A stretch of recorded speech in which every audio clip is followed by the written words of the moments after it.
La metodología, bueno, ya la ha apuntado el profesor Torres de León, pero yo también querría decirles a todos ustedes que al final de mi intervención, que se podrá abrir un debate o un cambio de impresiones, un intercambio de opiniones, de pareceres, dudas. A lo largo de la intervención, sin perjuicio de esto, voy a ir marcando lo que me parece que sería interesante o sugerente como tarea para vosotros, para ustedes, para quienes asisten como alumnos a esta sesión. Yo os iré marcando un poco cuáles son las fuentes, el acceso a ellas y la parte más empírica, más práctica, que a mí me parece que podría ser interesante como parte de vuestra tarea, de vuestro trabajo personal. Bueno, yo sin más inicio la exposición. He remitido dos documentos diferentes, en realidad el contenido es el mismo. Uno es un texto de un tema al uso, podría ser un tema de un tratado, de un manual, y ese mismo contenido, que tiene al final algunas indicaciones bibliográficas y acceso a enlaces y a fuentes documentales, que podéis consultar, más fácil que la bibliografía, porque bueno, la bibliografía, en la medida en que no esté accesible online, pues tendría que manejarse físicamente, y yo creo que, bueno, con esos enlaces también tenéis un material interesante.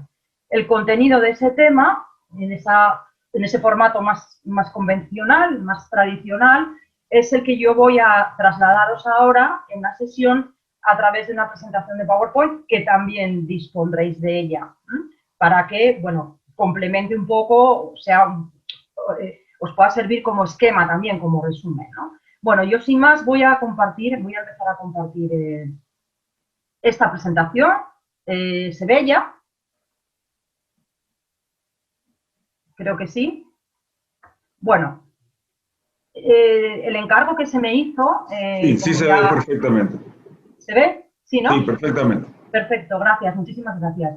Decía que el encargo que se me hizo, como ya ha explicado el profesor Torres de León, pues era el estudio de un caso concreto, de una experiencia que ya cuenta con una larga trayectoria en España, de un organismo tripartito consultivo. Luego vamos a ver un poco la naturaleza, la composición, específicamente con competencias en relación con la negociación colectiva, con el funcionamiento del sistema de negociación colectiva español.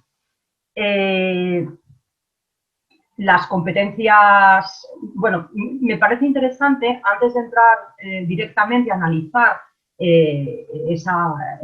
esos aspectos específicamente referidos a la Comisión Consultiva Nacional de Convenios Colectivos en España, hacer un pequeño recorrido simple. No voy a entrar en pormenores de carácter técnico-jurídico, ni muchísimo menos. Quiero que sea un esquema claro, sencillo, en relación con cuáles son los procedimientos concretos en los que interviene este organismo, que básicamente son en tres esferas, en tres grandes ámbitos.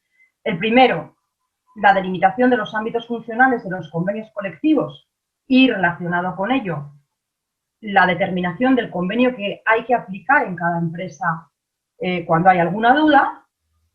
El mapa de la negociación colectiva en España está que, claro, España es un país pues bastante grande, diverso territorialmente, no solamente por peculiaridades geográficas, sino también desde un punto de vista político-administrativo, y también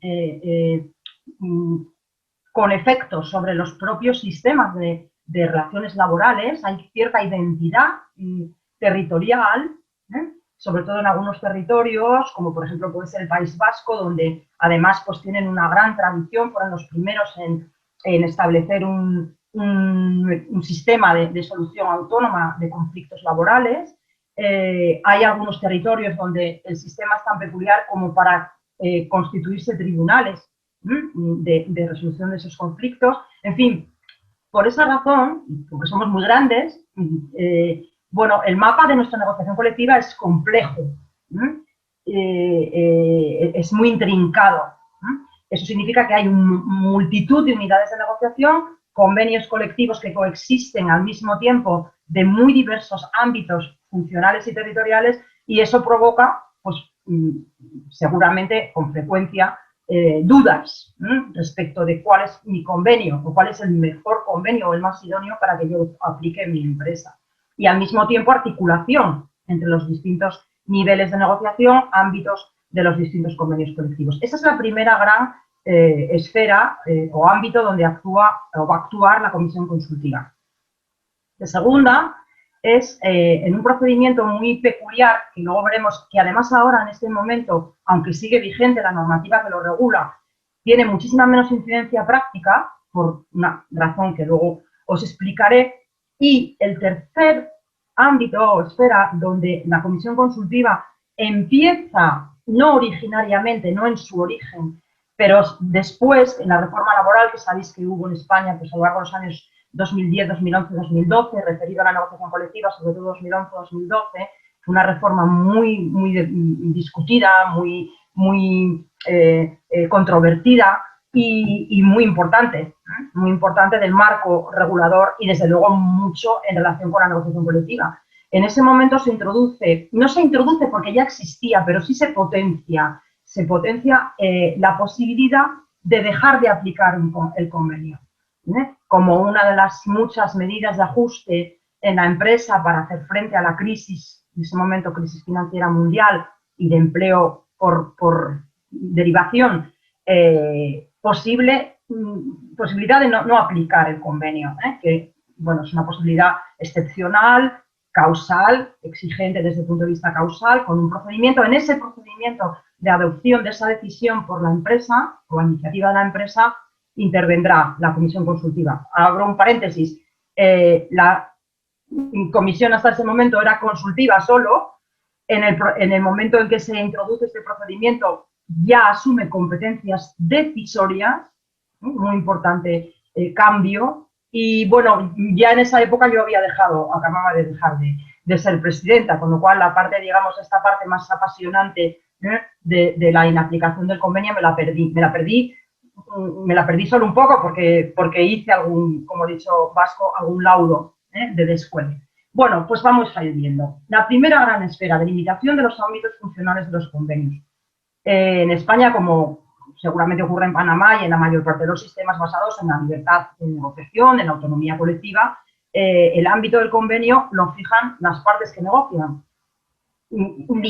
Con una limitación, claro, no todas las partes, no todos los sujetos o tipos de sujetos que intervienen en la negociación colectiva pueden negociar en todos los ámbitos. El comité de empresa no puede negociar un convenio de sector, ni una sección sindical puede negociar un convenio de sector. De manera que esa elección libre por las partes está primero condicionada porque sea un sujeto legitimado para negociar en ese ámbito. De la misma manera que un sindicato o una federación de una rama no puede negociar un convenio de otra rama o otro sector distinto, o un sindicato de un ámbito provincial o autonómico no puede negociar para todo el Estado, para todo el territorio, un convenio de ámbito estatal, ¿no? Luego, el primer condicionante es que haya legitimación. Segundo, que la unidad donde yo elijo negociar, como delimito el alcance, el ámbito de aplicación del convenio, sea, se dice en la jurisprudencia, razonable, adecuado, idóneo, no artificioso, no artificioso. Esto se planteó curiosamente y además en una solución judicial que a mí no me convence del todo, en relación con la segregación del ámbito de convenio de químicas, que es un ámbito, pues como os podéis imaginar, de los clásicos, grandes convenios como construcción, como hostelería, como industria química, como banca. Bueno, se quiso segregar el ámbito de la industria del plástico y, curiosamente, se dijo que no hacía falta, que eso era una segregación artificiosa, una conformación de una unidad de negociación que no era necesario. Insisto, a mí me parece un poco discutible, pero bueno, ahí lo dejo. Y, por último, también porque puede haber reglas de concurrencia de convenios, vía acuerdos marco o en los propios convenios sectoriales del máximo nivel, puede haber reglas de ordenación de la propia estructura de la negociación en ese sector. Que me digan, por ejemplo, pues que no puedo negociar en el ámbito provincial si ya tengo un convenio estatal. O una regla novedosa que se introduce en la reforma laboral que dice que sin perjuicio de que ya haya un convenio sectorial, el de empresa tiene prioridad aplicativa. Esta idea del descuelgue estructural de la empresa del convenio del sector es una idea pues también muy controvertida, una regla muy controvertida, porque evidentemente cuando yo digo usted tiene un convenio sectorial que le vincula, pero yo le voy a dejar que en su empresa negocie usted lo que quiera, evidentemente la idea era negociación a la baja, porque para negociar mejor ya no necesito irme a un convenio propio, ya tengo el de sector que ya es bueno, ¿de acuerdo? Esa idea un poco del descuelgue estructural para que la empresa aplique condiciones peores. También con el telón de fondo pues, de la crisis, de las peculiaridades de la empresa, efectivamente. Por cierto, en España la mayor parte de las empresas son empresas muy pequeñas que no tienen con quién negociar convenios colectivos porque no hay interlocución, no hay estructuras representativas o de participación o implantación sindical suficiente para poder negociar un convenio. Con lo cual, al final esa regla, pues el impacto en la práctica que ha podido tener es relativo, porque, como ya digo, la mayor parte de las empresas en España, cerca del 90% son microempresas, incluso en sectores donde uno podría pensar, bueno, son grandísimas empresas como es la construcción, predomina el tejido de pequeña empresa. Bueno, la primera de estas cuestiones de limitación de los ámbitos funcionales y determinación de convenio aplicable. Los problemas con que nos enfrentamos en la práctica, en el día a día, es que puede ocurrir que la delimitación que hace el convenio colectivo sea imprecisa, no tanto insuficiente, porque yo creo que la mayor parte de los convenios colectivos, sobre todo los de los grandes sectores, por ejemplo, siderurgia, son convenios muy prolijos al delimitar, o hostelería mismo, un montón de actividades que se consideran integradas en el ámbito del convenio. Pero puede haber imprecisión, puede haber falta de concreción suficiente o puede haber incluso solapamiento. Os pongo un ejemplo de un informe que a mí me encargaron un organismo de participación muy importante que tiene que es la Fundación Laboral de la Construcción, a propósito del convenio que se aplica en las empresas que se dedican a instalar, montar en las obras públicas andamiaje.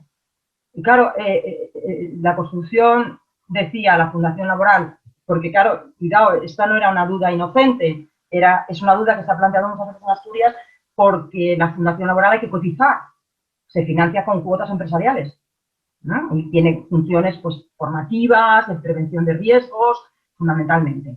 ¿Qué hacen muchas empresas? Dicen, no, yo no soy construcción, a mí no me cuente usted que yo tengo que cotizarle, yo soy metal, porque los andamios son de metal, pero claro, obviamente el sector en el que se incardina una actividad como la de instalación o montaje de andamios en obras, pues es la construcción, aunque el material de los andamios sea metal. ¿Veis cómo parece un ejemplo tonto? Pero bueno, esa duda, este conflicto, este litigio ha dado lugar a muchísimas sentencias y a muchos problemas para la fundación. Delimitación del ámbito del convenio y concreción del convenio que voy a aplicar en mi empresa. Bueno, y luego, por supuesto, cuando se produce, como os decía en el caso del plástico, respecto de química, cuando se produce un cambio o una segregación de la actividad empresarial o de la propia unidad de negociación, se fragmenta o, al contrario, una unidad más pequeña se integra en otra más amplia. Todo eso puede generar problemas, dudas y, en última instancia, incluso pues, controversias que llegan a los tribunales, ¿no? Bueno, otra más incertidumbres en relación con el convenio aplicable. ¿Quién decide qué convenio se aplica? ¿Quién decide? Pues, en primera instancia, la primera, digamos, decisión respecto de qué convenio aplico en mi empresa la tomo yo, empresario, la toma el empresario. Claro, eso puede plantear muchos problemas. Primero, he elegido bien, estoy aplicando el convenio más idóneo, el correcto. La elección ha sido adoptada en fraude de ley. ¿Cómo corrijo una elección errónea de mi convenio colectivo? ¿Y cómo cambio? ¿Cómo cambio? Si resulta que yo me doy cuenta de que el convenio que estoy aplicando, metal, no es el que debo aplicar, porque debo aplicar construcción, ¿quién toma esa decisión? ¿La puedo tomar yo, empresario, sin ninguna cortapisa, sin ningún condicionante o sin acudir a ningún procedimiento? Y bueno, por supuesto, la aparición de nuevas actividades o las innovaciones tecnológicas, productivas o organizativas, pues pueden introducir más complejidad en esta tarea de selección del convenio más idóneo. Yo me acuerdo cuando estaba en la comisión consultiva, era muy curioso porque, claro, a veces había situaciones complicadísimas. Bueno, y luego os cuento alguna cuando vayamos a la parte más empírica. Bueno, de los dictámenes que emite la comisión consultiva, dictámenes e informes en relación con estas cuestiones, se deriva una doctrina administrativa que no es vinculante, pero sí es muy autorizada. De manera que muchas veces yo misma, cuando he tenido que hacer algún informe de este tipo, os decía de qué convenio aplico o a quienes se aplica un convenio que delimita su ámbito funcional conforme a estos criterios o acogiendo estas actividades, pues he acudido a la doctrina de la comisión consultiva. Y, además, muchas veces, pues esa doctrina la acogen también los tribunales, con lo cual, al final, acaba integrando también pues, la jurisprudencia existente sobre estas cuestiones. Básicamente, en relación con esta primera esfera de problemas, ámbitos funcionales, convenio y aplicación, lo que dice la doctrina de la comisión consultiva es que tiene que haber una racionalidad, una congruencia y una delimitación con criterios objetivos del ámbito funcional del convenio con las actividades que realmente realiza la empresa. Un poco lo que os decía en relación con los andamios. Segundo, aplicaré también el principio de especialidad o especificidad, que tiene que ver con lo que acabo de decir. ¿Qué convenio? Pues el que específicamente mejor se adecue a tu actividad. Tercero, principio de unidad de empresa. La idea es que yo en una misma empresa aplique un único convenio. Eso es lo que implica el principio de unidad de empresa, entre otras cosas porque, bueno, eso simplifica también mucho la gestión empresarial. Y si yo tengo que aplicar un montón de convenios colectivos distintos a mi personal, primero, no solamente eso me complica mucho la gestión, sino que además podría correr el riesgo de incurrir en algún tipo de discriminación, de trato diferente que no estuviese justificado, ¿no? ¿Y cuál es el convenio que mejor se adecua a la empresa? ¿Cómo lo determino? Pues también en virtud de ese otro principio de la actividad preponderante, ¿no? Yo tengo que decir, bueno, ¿cuál es la actividad preponderante? Pues en la comisión consultiva manejábamos criterios como el volumen de facturación, las especialidades de los trabajadores, en fin, criterios cuantitativos, criterios y cualitativos. ¿Qué es lo que hago? ¿Qué es lo que más hago? ¿Qué es lo que más hago? Pues tal vez en función, como os decía, de facturación o de tipo de trabajos que desarrollo. Excepcionalmente, y esto cada vez es más frecuente, lo sabéis bien, digo que cada vez es más frecuente que una misma empresa diversifique su actividad, su negocio, y no se dedique solo a un tipo de actividad. El caso, digamos, en el que exponencialmente se produce esta situación es el de las empresas multiservicios, que pueden desarrollar actividades absolutamente dispares. Excepcionalmente, en ese caso, el criterio de la comisión consultiva y el criterio de los tribunales en general es que yo aplique tantos convenios como actividades tenga. Es decir, si yo tengo una empresa multiservicios que se dedica a seguridad, mantenimiento, vigilancia, limpieza, pues a cada línea de negocio, a cada actividad, le tendré que aplicar el convenio específico, más idóneo y congruente con la actividad que desarrolle. Segunda esfera en la que interviene la Comisión Consultiva Nacional de Convenios Colectivos. el informe preceptivo que hay que emitir en procedimientos de extensión de convenios. Bueno, ¿esto qué es la extensión de convenios colectivos? Bueno, es un método excepcional para conseguir que en un ámbito donde no puedo negociar propiamente, porque no hay parte legitimada, no hay partes legitimadas, normalmente el problema va a estar en la parte empresarial,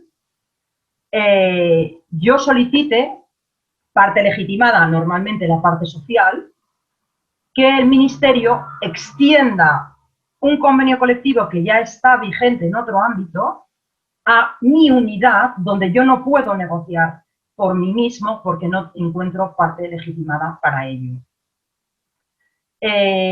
Normalmente, bueno, lo fundamental para que se pueda extender un convenio colectivo es que el convenio que yo pido que se me extienda a mi unidad, a mi ámbito, tiene que ser afín funcionalmente. Yo no puedo pedir que a una empresa de construcción que se me aplique el convenio de Banca de Vizcaya de otra provincia, pues porque no serviría, no sería operativo, no sería adecuado, ¿no? Y esa afinidad en la comisión consultiva la traducíamos se traducía en que las características económico-laborales de ese convenio que yo pido que me extiendan sean equiparables en términos de costes, ¿eh? Y se le pedía a la Tesorería General de la Seguridad Social que facilitase datos de cotización de ese convenio, de los trabajadores incluidos en ese convenio, para saber si es razonable que yo lo aplique en mi ámbito. Fijaros que lo normal, lo que yo recuerdo y lo que se puede ver en la mayor parte de los dictámenes de la comisión consultiva, de los informes, es que se pedía extender un convenio provincial del mismo sector de una provincia que tuviera convenio a otra que no lo tenga. Imaginaros, Asturias, yo no tengo parte legitimada para negociar un convenio para, qué sé yo, empleados de fincas urbanas, pero resulta que Burgos lo tiene.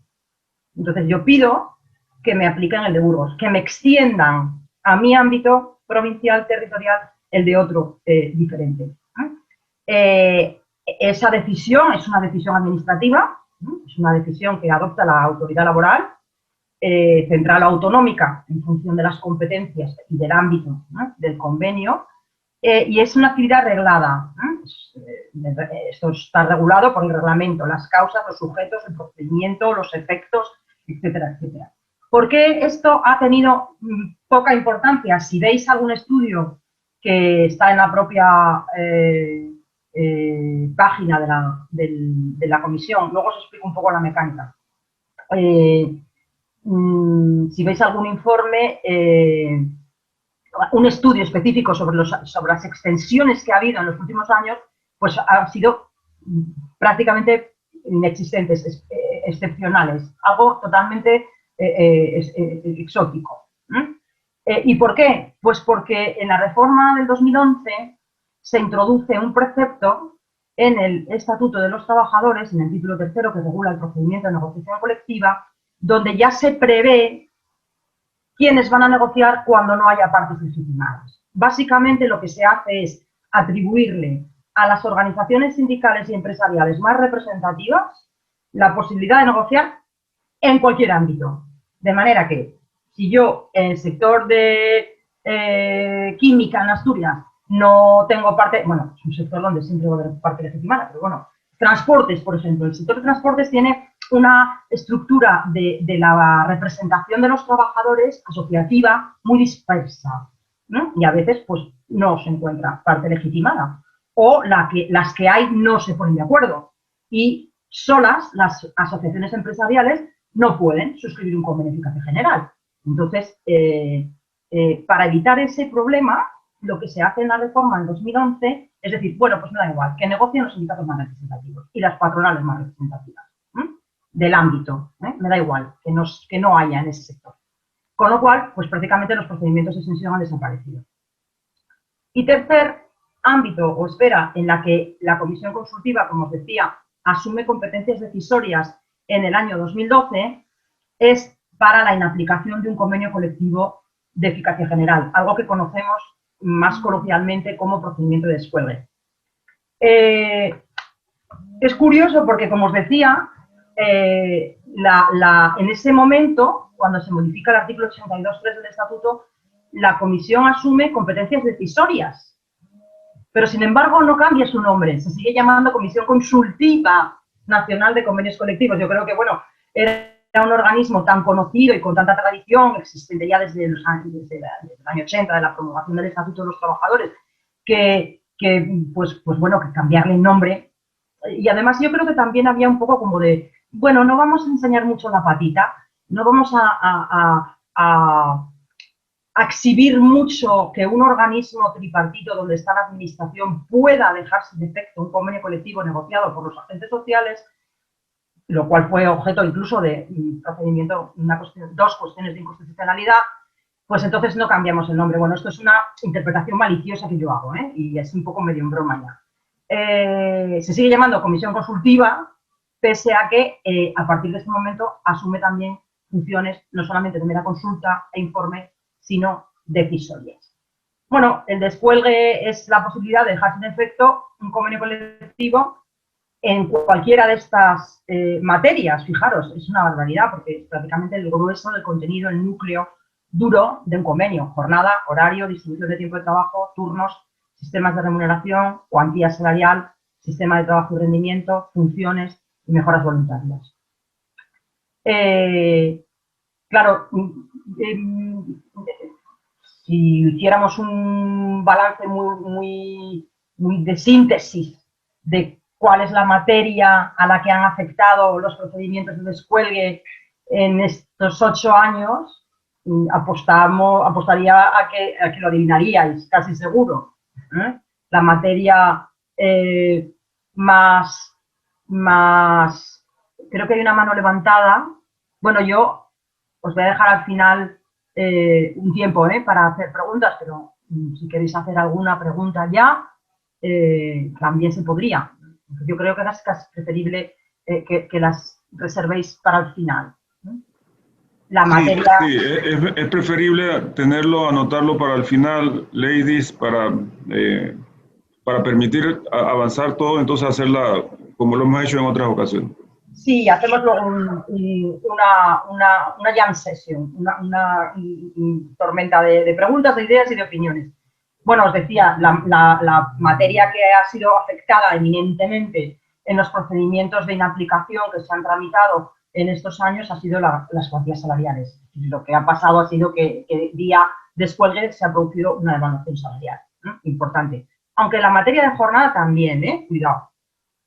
Bueno, y que el descuelgue tiene que ser una medida causal, como todas las medidas de ajuste en la empresa, que además tienen un tratamiento ya bastante uniformado a raíz de las reformas. Y algo bueno tuvo la reforma laboral fue unificar sobre todo los procedimientos, la causalización de los procedimientos de todas las medidas de ajuste. Medidas de ajuste, estoy hablando de modificaciones sustanciales de las condiciones de trabajo, movilidad geográfica, movilidad funcional, reducciones de jornada, suspensiones de contratos y despidos, y el descuelgue también.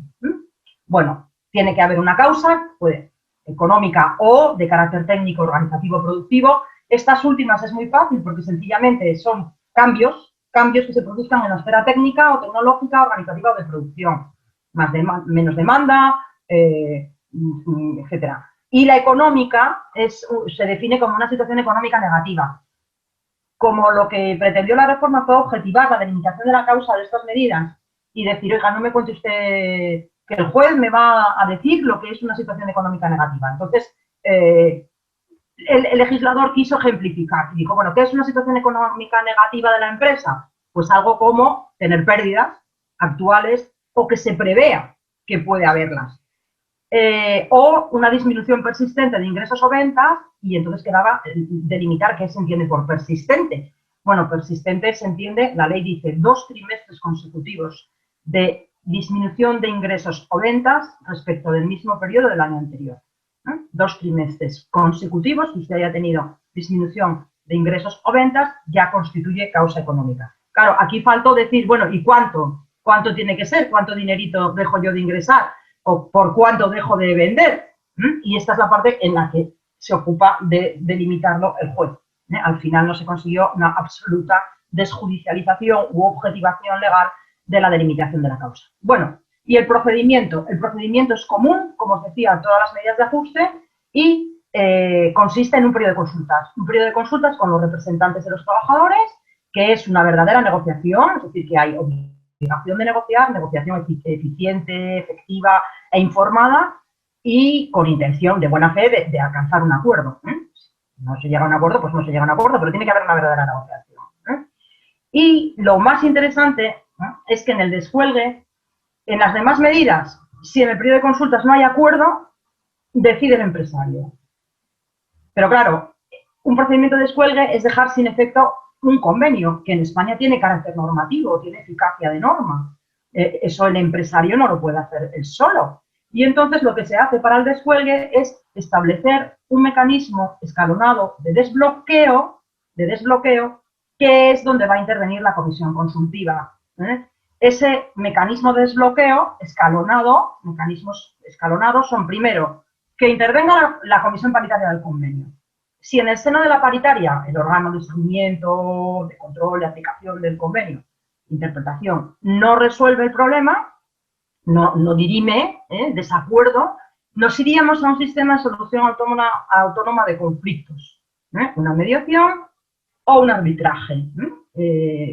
Os puedo decir que ese arbitraje al que aludía Vasco, que se celebró ante el Instituto Laboral de Madrid.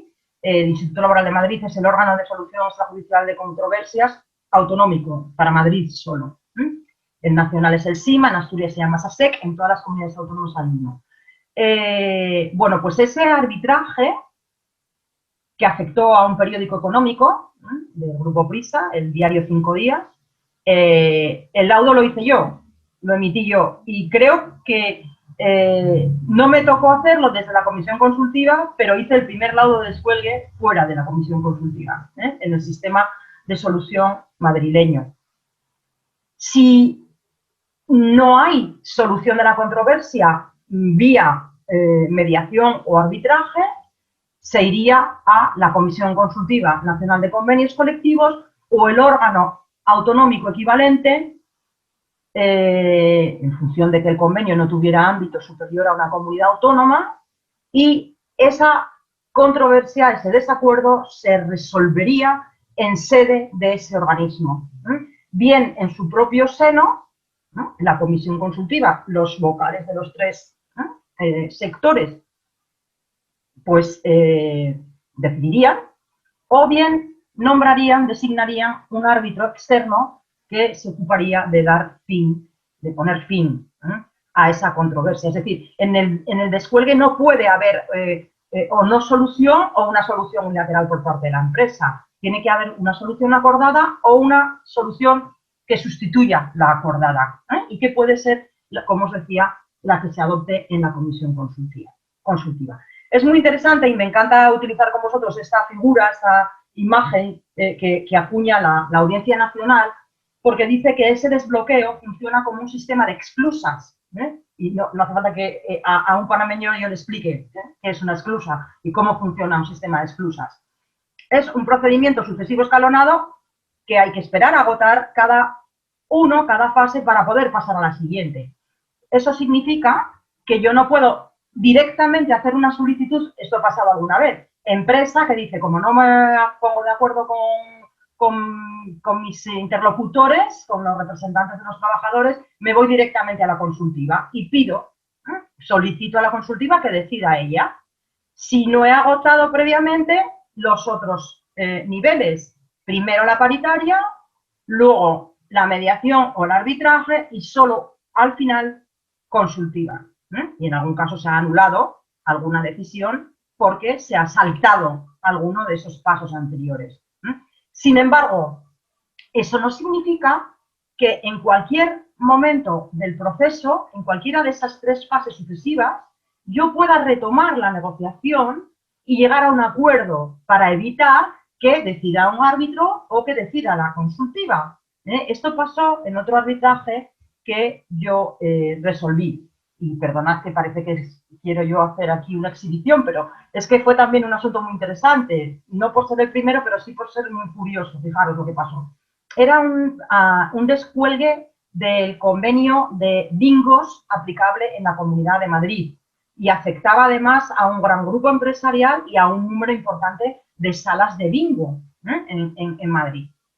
¿Qué pasó en este asunto? Pues que a mí me parecía que la diferencia era tan pequeña, que estaban tan cerca de poder conseguir un acuerdo, que en el transcurso de la comparecencia arbitral yo les dije, parte empresarial, además los trabajadores, una clave muy interesante en todos estos procedimientos que yo he advertido en muchos casos, incluso interviniendo como mediadora, es que cuando en un sector o en una empresa hay una excesiva atomización sindical o proliferación de sindicatos distintos, muchas veces la falta de acuerdo es porque los propios sindicatos no se ponen de acuerdo. Perdóname, yo esto se lo digo a los propios directamente concernidos aquí cuando hablo con ellos, ¿no? Es decir, al final es una discrepancia intersindical lo que dificulta el acuerdo. Aquí, Comisiones Obreras, sabéis que es una de las organizaciones sindicales mayoritarias en España, tenía mayoría. Entonces solo negociaba Comisiones Obreras con la empresa. Y hubo un momento en que yo les dije, bueno, vamos a hacer un receso. No me puedo creer que de verdad, con lo poco que os separa, no podáis llegar vosotros mismos a un acuerdo y me tengáis que decir a mí que os haga un laudo. De verdad que no era por pereza, que yo hubiera hecho el laudo encantada. Al final tuve que hacer una cosa un poco más difícil. Y entonces hicimos el receso, la parte social salió, se hablaron entre ellos, los distintos comités, con mayoría, como os decía, de comisiones obreras, y me llegaron a la reanudación de la comparecencia y me dicen, tenemos un acuerdo. Y claro, yo tenía que hacer un laudo en derecho. Y a mí se me planteó la duda de, ¿qué hago yo ahora? Entonces les dije, mirad, yo como árbitro, órgano arbitral, si vosotros ahora me decís que decidís de mutuo acuerdo reconvertir un arbitraje en derecho en un arbitraje de equidad, me comprometo a incorporar vuestra solución a mi laudo. Y así hicimos. A mí me ayudó bastante que había un precedente en el SIMA, en este laudo que tenéis ahí, que además está publicado. El del Instituto Laboral no está publicado, no sé muy bien por qué. Bueno, un asunto, como veis, muy interesante de cómo se puede reconducir en cualquier fase del proceso a acuerdo, a solución acordada, una inaplicación. Bueno, tanto el acuerdo como la decisión o el laudo y la decisión en su caso de la comisión consultiva, tiene que fijar, bueno, tiene que estimar si considera que concurren las causas, el descuelgue, establecer las nuevas condiciones que sustituyen a las que yo ya aplico en el convenio. Es decir, no vale decir dejo de aplicar las tablas salariales del convenio, no, usted me tiene que decir si no aplica las tablas salariales del convenio, ¿qué va a aplicar a partir de ahora, ¿no?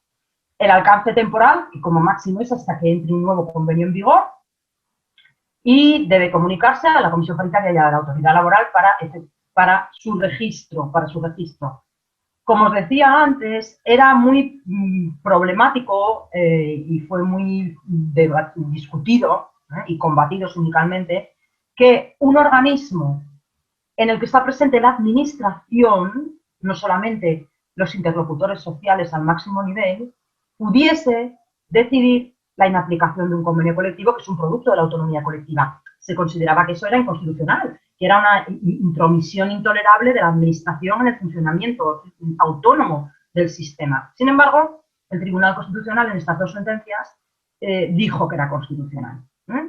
Resolvió que era constitucional porque era un procedimiento excepcional,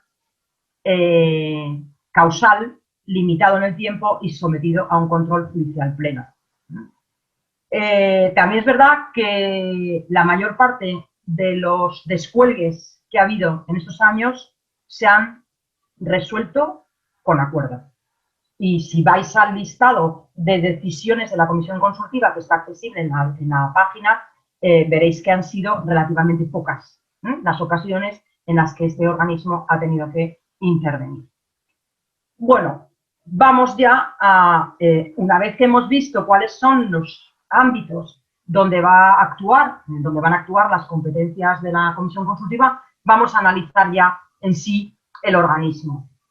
Se trata de un organismo característico de lo que conocemos como, dentro del diálogo social, que sería el marco general, la manifestación del diálogo social a través de la participación institucional, que no solamente a través de comisiones consultivas como la de convenios colectivos estatal u órganos autonómicos equivalentes.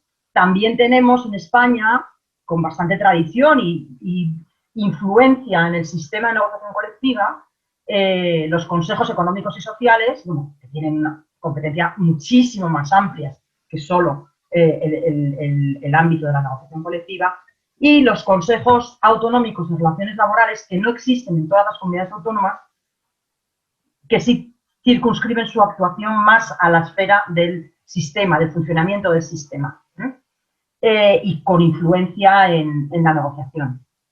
Bueno, la participación institucional tiene de característico que el procedimiento, este proceso en que consiste el diálogo social, de intercambio, diálogo, debate y propuesta, se desenvuelve en organismos, en estructuras formalizadas y permanentes, dotadas de estabilidad. Por eso lo de institucional, ¿no? Porque están muy formalizadas. Y en el seno de organismos como es la consultiva, consultivos o deliberantes.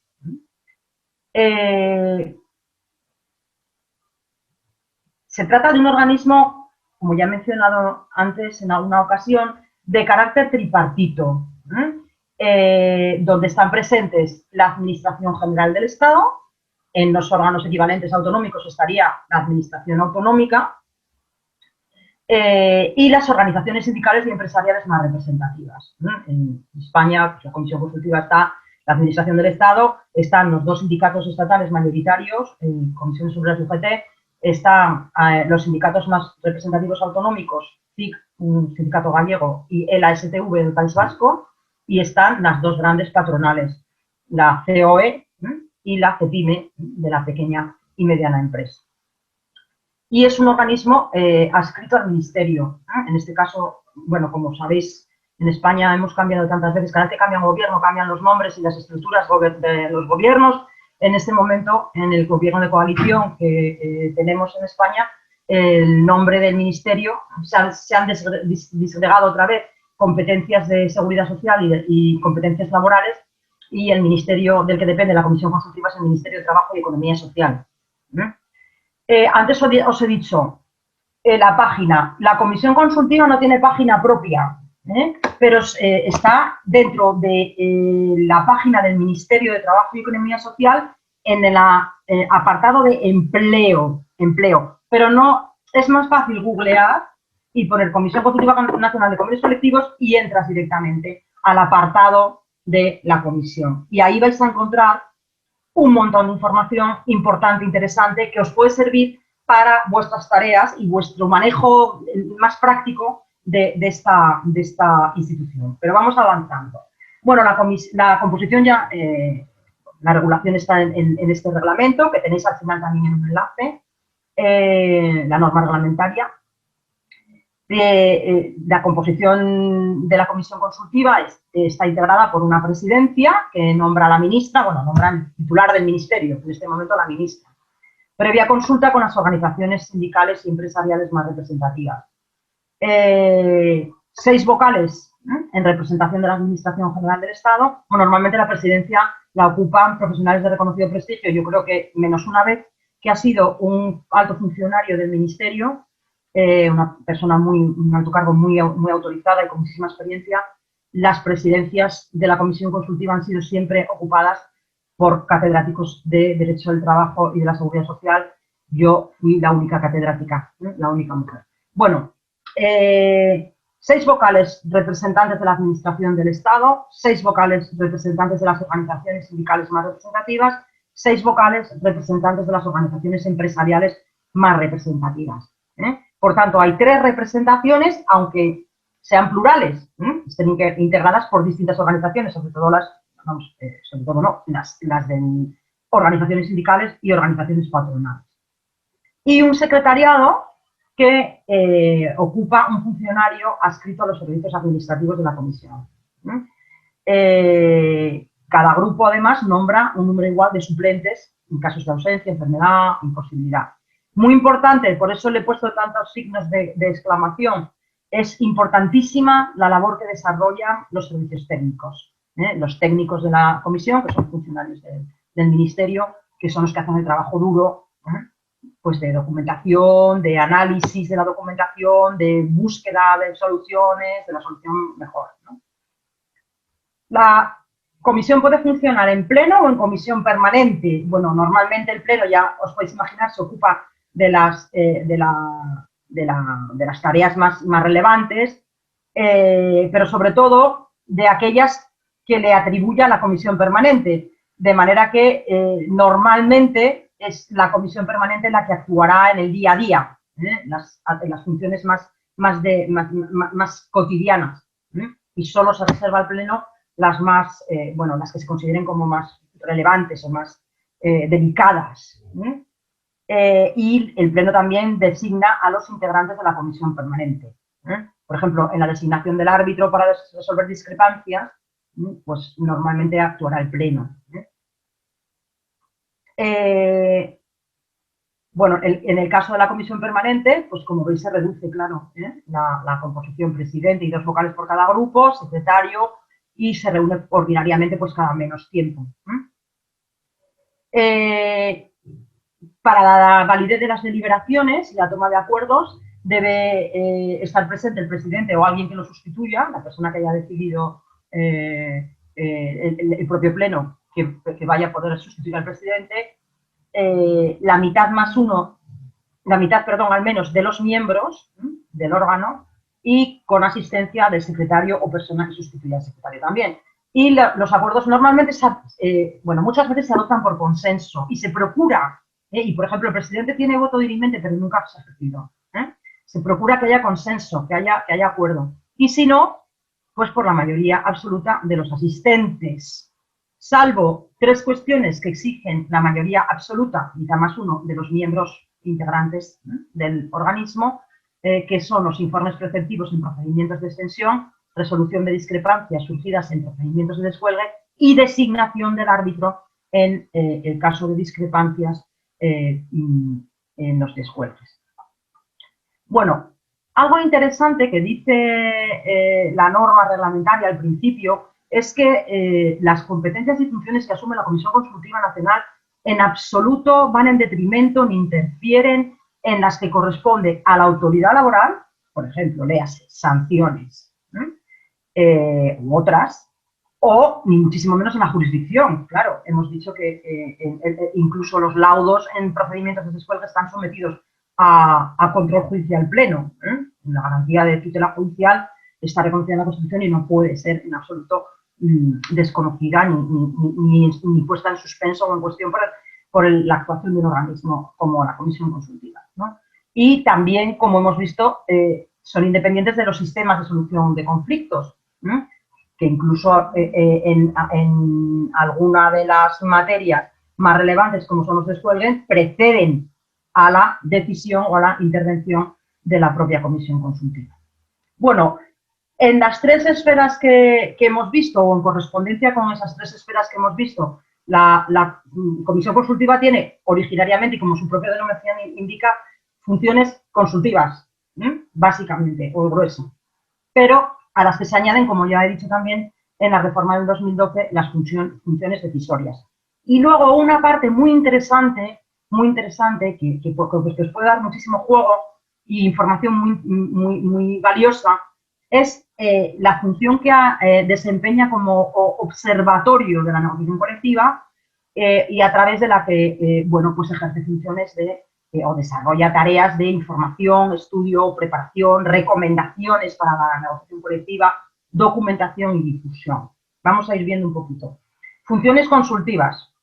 Ya he mencionado antes que la Comisión Consultiva debe emitir un informe, un dictamen preceptivo no vinculante en relación con las consultas que se le formulen a propósito de los ámbitos funcionales de los convenios o del convenio aplicable en una empresa.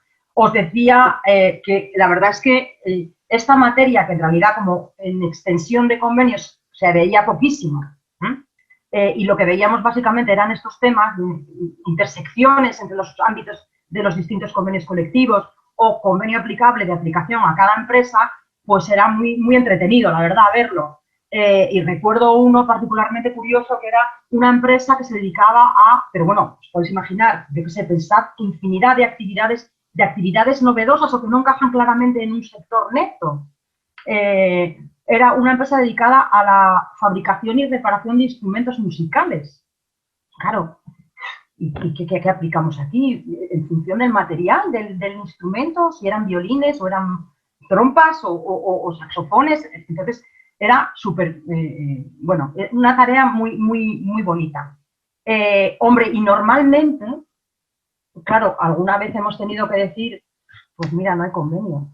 Pero como os podéis imaginar, decir que no hay convenio aplicable es dejar en un vacío de regulación tan importante a los contratos de esos trabajadores y también para la propia empresa, una dificultad tremenda, ¿no? Decidir qué condiciones de trabajo aplican.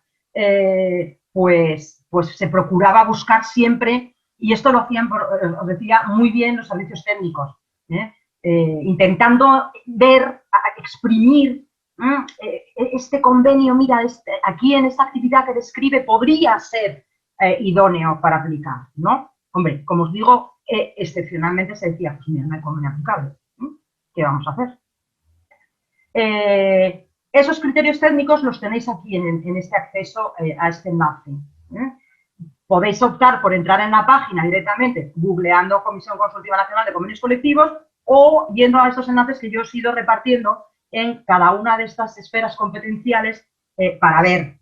Y básicamente a mí la tarea que me parecería interesante desarrollar o que desarrollarais vosotros sería explorar la página, curiosear dentro de estos enlaces y buscar a lo mejor alguno que os llame particularmente la atención o que tenga que ver con algún problema que vosotros mismos os habéis encontrado ya, o una empresa que os resulte particularmente atractiva o interesante.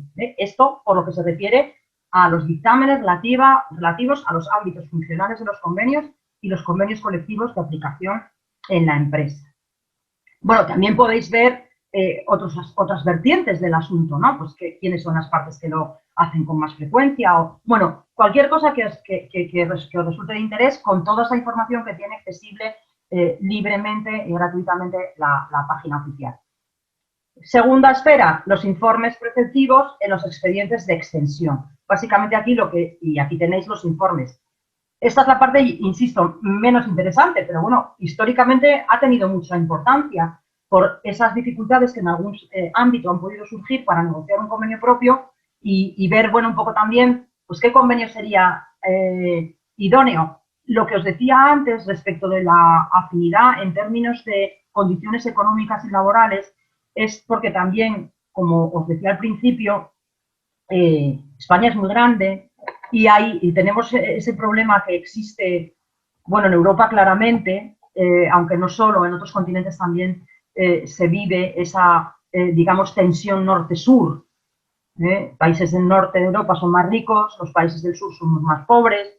Pues esto un poco se traslada o se reproduce en los territorios. En Italia les ocurre lo mismo que a nosotros, ¿no? El norte es más rico porque es industrial, industria pesada, con tradición, banca, y el sur es más pobre porque, bueno, pues en España también, como en Italia, el sur tiene un tejido productivo o un tipo de empresa más enfocada al ámbito primario, al sector agrícola, a la ganadería, a la producción de alimentos, a los cultivos. Entonces, lógicamente, como os podéis imaginar, pues para que os ponga un ejemplo, el coste de la vida en Navarra, en Pamplona, en la ciudad de Pamplona, o en Barcelona o en Madrid, o el País Vasco, puede ser duplicar o más el de Extremadura o el de Canarias. Y entonces, claro, si yo digo, bueno, pues vamos a aplicar en Canarias un convenio de Vizcaya, que a lo mejor tiene unas tablas salariales con unos salarios muy considerablemente superiores, me cargo la actividad productiva de Canarias, ¿no? No sé si como esto se puede entender, ¿no? Bueno, ¿quiénes solicitan normalmente o quiénes formulan esas dudas y quiénes solicitan la intervención de la paritaria, de la consultiva? Pues las organizaciones, los empresarios o las organizaciones. O órganos de representación unitaria de los trabajadores, que tengan un interés legítimo. Y, por supuesto, cualquier autoridad laboral o judicial. Imaginaos, inspección de trabajo, pues yo puedo tener en el transcurso de una visita, de una actuación, duda de si, por ejemplo, la empresa está aplicando el convenio que debe. Es el más correcto, el más idóneo, el más específico y el más apropiado a su actividad. O, naturalmente, un juez, cuando tiene que dirimir una controversia, le puede surgir también esa misma duda. De manera que también una autoridad laboral, administrativa, judicial, podría hacer. Y vamos al descuelgue. La comisión consultiva asume competencias y en lugar de los órganos autonómicos cuando la inaplicación alcance a centros de trabajo de una misma empresa ubicados en más de una comunidad autónoma. Con independencia del ámbito del convenio, fijaos, cuando la afectación traspase desde el punto de vista de los centros de trabajo a los que va a alcanzar esa inaplicación el ámbito de una comunidad autónoma o empresas situadas en Ceuta, en las ciudades autónomas de Ceuta y Melilla. Bueno, los requisitos, como antes he dicho, en virtud de ese carácter subsidiario que tiene la intervención de la consultiva, es que no se hubiera resuelto la paritaria, teniendo atribuida la competencia, la intervención. Si la intervención en el convenio de la paritaria es preceptiva y yo me salto la intervención de la paritaria o me voy al siguiente escalón, habiendo habido ya una solución en el seno de la comisión paritaria del convenio, el procedimiento sería nulo. Si no se resuelve en la paritaria o no es preceptiva la intervención de la paritaria y no se solicita, me paso al siguiente escalón. Procedimientos de solución autónoma que no fuesen de aplicación esos procedimientos porque no esté previsto en el convenio colectivo aplicable o que, utilizados esos procedimientos, no hubiese habido solución. Esto no puede ocurrir salvo en el caso de la mediación. En la mediación son las partes las que tienen que llegar al acuerdo, aun con el auxilio y la ayuda del mediador. Pero si yo me he ido a un arbitraje, porque he acordado someter esa controversia a un árbitro, el árbitro pone fin, salvo que se impugnase el laudo, en cuyo caso pues también podría irme a la consultiva. La solicitud se hace vía telemática. Bueno, ahora casi todos los trámites en la administración en España, con todos los problemas que eso provoca en muchas ocasiones, se hacen vía telemática por los sujetos que promuevan el procedimiento. Normalmente casi siempre son las empresas, pero bueno, podrían ser la representación de los trabajadores, incluida esa comisión ad hoc que, si no hay representación legal, actúa en el procedimiento de ajuste, de adopción de la medida de ajuste. Bueno, hay que aportar una documentación que está desglosada en el artículo 20, si no recuerdo mal, bastante extensamente, pero que básicamente es una documentación que acredite que se reúnen los presupuestos y requisitos para el descuelgue, en particular el motivo de la discrepancia, las condiciones del convenio que quiero dejar de aplicar y las que voy a aplicar en sustitución de esas condiciones y por cuánto tiempo. Bueno, se traslada copia a la otra parte. Bueno, el procedimiento lo tenéis en el reglamento, que tenéis el enlace también al final, un procedimiento administrativo pues muy al uso, con trámite de subsanación, alegaciones de la otra parte, que no es la solicitante, y remisión a la comisión permanente, o en su caso al pleno, para que decida por el procedimiento que se va a seguir. Si decisión internamente por los propios vocales del pleno o de la permanente, o se encomienda la decisión a un árbitro externo, cosa que se ha hecho en alguna ocasión. Si repasáis todas las decisiones, veréis cuáles son laudos de árbitros designados externamente o decisiones internas de la propia comisión consultiva. Y aquí también tenéis, bueno, las características que ya antes he aludido un poco a ellas, resumidamente. La decisión de la consultiva o el laudo del árbitro, me da igual, tienen que motivar el sentido de esa decisión y si constatar si concurren las causas si es razonable la medida, porque antes os he dicho, el legislador se ocupó de objetivar al máximo posible la causa para un descuelgue, igual que para el resto de medidas, incluidos los despidos, pero deja un margen de apreciación que tiene que ver con, vale, yo tengo 2 trimestres de disminución de ventas o de ingresos, pero con €1 menos o $1 menos que yo haya ingresado, ¿ya puedo ir a un procedimiento de estos? Obviamente no. Entonces, la consultiva o el laudo del árbitro tienen que primero decidir si concurren las causas. Esto es relativamente fácil. Y segundo, decir si es razonable y proporcionada la medida que la empresa propone a la causa que concurre. En el primero, aquel que os dije yo, del diario 5 días, es verdad que había una disminución importantísima de ventas porque no se venden periódicos, porque la prensa digital ha desplazado a la venta del periódico en papel. Pero claro, es que a lo mejor estaban proponiendo una rebaja salarial lineal del 15% del salario. Entonces, ahí sí puede el órgano que dirime, tanto si es un órgano arbitral como si es la propia comisión consultiva, decir, bueno, oiga, voy a modular la medida. En lugar de 15% lineal o 10% lineal, pues mire, a los salarios más altos les voy a aplicar el 10, pero a medida que vaya bajando puedo hacer una escala y a lo mejor incluso los salarios más bajos no tocarlos. Bueno, y la duración de esa medida, que como máximo es la de la propia vigencia del convenio que me aplico. En el momento en que haya un nuevo convenio colectivo, tengo que volver a aplicar las condiciones de ese convenio, lo que no significa que no pueda tramitar otro procedimiento de descuelgue. Si yo tengo las mismas circunstancias o se han agravado y entra en vigor un nuevo convenio, puedo hacer un nuevo descuelgue de ese convenio, de ese nuevo convenio. Bueno, es vinculante inmediatamente ejecutiva, tiene el mismo valor que los acuerdos alcanzados en periodo de consultas, que a su vez se asimilan al valor mismo del convenio, y es susceptible de impugnación también por las mismas causas que se puede impugnar un convenio, inobservancia de requisitos y formalidades o decisión ultra vires. A mí esto me preocupa mucho, siempre me ha preocupado mucho. Lo primero que pido, por favor, cuando me designan árbitro es decidme con absoluta precisión qué es lo que me estáis pidiendo y hasta dónde puedo llegar, porque como el laudo o la decisión en este caso se extralimite, vaya más allá, sería nulo por ultra vires. Bueno, en este último enlace, o penúltimo, tenéis también sentencias relacionadas con los laudos o decisiones de la Comisión Consultiva sobre la aplicación de convenios, que en algún momento han dado también lugar a algún tipo de pronunciamiento judicial. Y en la propia página tenéis también la relación de decisiones y de laudos. Bueno, aquí lo tenéis.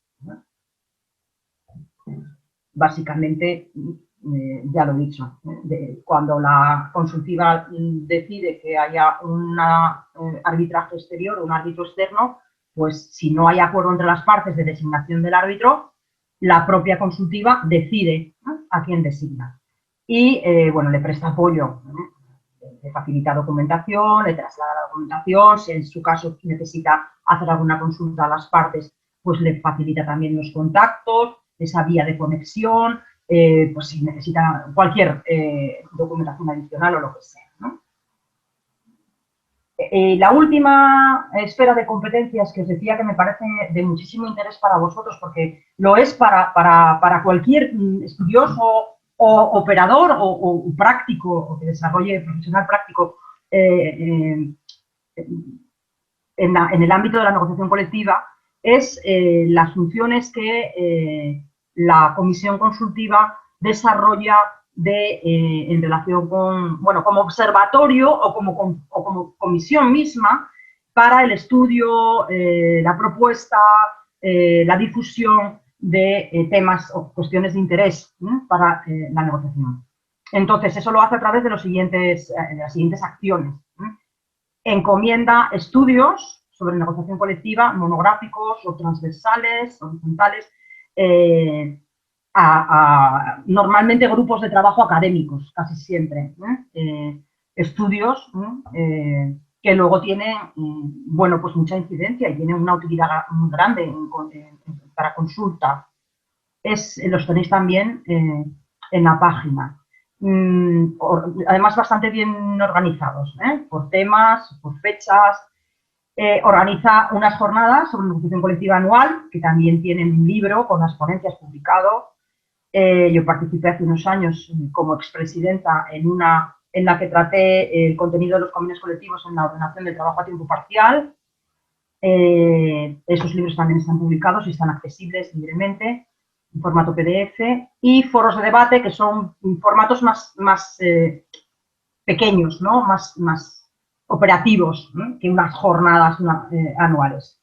También todo sobre temas de interés y actualidad a la negociación colectiva. Y como observatorio, como veis, estos informes se encomiendan externamente a esos grupos de trabajo, que normalmente son grupos de investigación del ámbito académico. Pero ella misma internamente, la propia comisión consultiva, en funciones de observatorio, realiza informes también sobre la situación de la negociación colectiva en España, más desde perspectiva jurídica, pero también económica. Y hace un seguimiento y análisis de la negociación colectiva. Por ejemplo, tenéis un seguimiento de todos los procedimientos de descuelgue, a qué materias han afectado, y bueno, cómo se han dirimido, también de la estructura, ese mapa de la negociación colectiva, difunde buenas prácticas e innovaciones en materia de negociación, formula recomendaciones, orientaciones a las partes que negocian, o sea, a los negociadores directamente. Y, bueno, realiza otro tipo de actividades de difusión. Aquí tenéis el boletín, dos materiales que confecciona la comisión en función de observatorio. Un boletín con información, pues todo, con datos estadísticos, con evolución del tratamiento de la jornada o de los salarios, etcétera, etcétera. Y una guía de la negociación colectiva, que es como una especie de pequeño manualillo, práctico también para los negociadores de los convenios colectivos o cualquiera que quiera consultar y tener información o orientación respecto del modelo y del funcionamiento de la negociación colectiva en España. Aquí tenéis por fin el enlace a la comisión directamente. Todo lo demás lo vais a encontrar dentro. Lo que pasa que, bueno, yo he querido también ordenar un poco el acceso a los links, a los enlaces donde podéis encontrar cada tipo de documento. Y, bueno, aquí tenéis también algún enlace auxiliar interesante, porque también os he puesto un buscador de jurisprudencia, donde podéis encontrar sentencias de todos los órganos jurisdiccionales españoles, también libre, es una página oficial, una fuente de datos oficial y de acceso libre y gratuito. Y por mi parte nada más. Ahora sí que estoy a vuestra disposición para cualquier pregunta que me queráis hacer, observación, comentario, lo que queráis.